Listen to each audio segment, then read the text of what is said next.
আপনারা লক্ষ্য করেছেন এই ডকুমেন্টারিতে ভারপ্রাপ্ত চেয়ারম্যান একটা কথা বলেছেন, এই 31 দফা বাস্তবায়ন হলে ওই রক্তের প্রতিশোধ আমরা নিতে পারবো ইনশাআল্লাহ।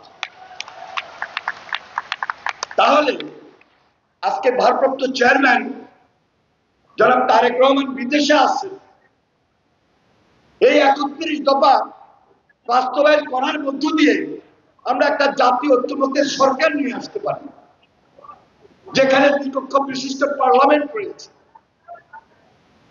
নিচের কক্ষে নির্বাচিত প্রতিনিধিরা থাকবেন এবং উপর কক্ষে যারা নির্বাচিত হতে পারবেন না শ্রেণীভিত্তিক বিভিন্ন রাজনৈতিক দলের নেতৃবৃন্দ সেই উপরের কক্ষে যখন বসবেন তখন এটা একটা সমঝোতামূলক অথবা ঐক্যের মধ্য দিয়ে জাতীয় ঐক্যের সরকার গঠন করা যেতে পারে।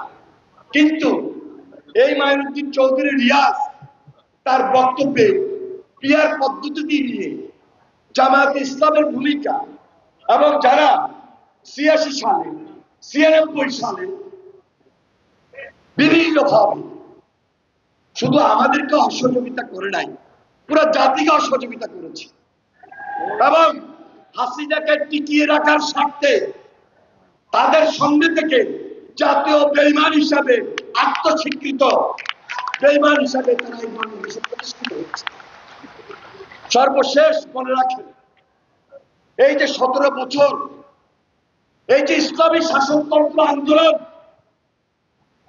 চরমোনাই পীর বলে, পীর নয় ভণ্ড, তারা হাসিনাকে স্থায়িত্ব দিয়েছিল।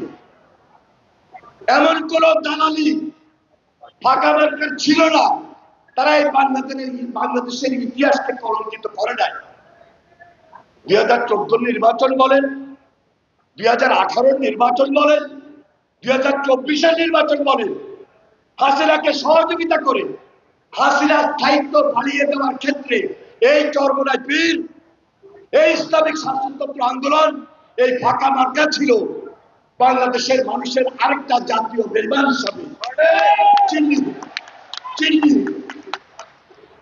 তাহলে তারা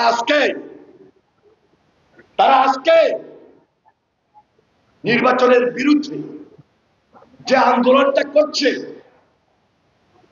১৭ বছর আমরা যখন লড়াই করেছি, সংগ্রাম করেছি,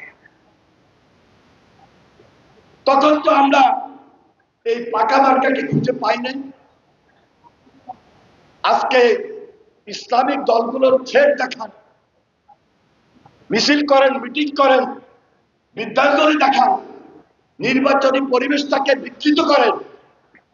এই পরিবেশ থেকে বাইরে চলে ঐক্যই হলো শক্তি, সুদৃঢ় ঐক্য, যেটি জিয়া রহমান বারবার বলার চেষ্টা করেছেন, ইস্পাত কঠিন দৃঢ় ঐক্য।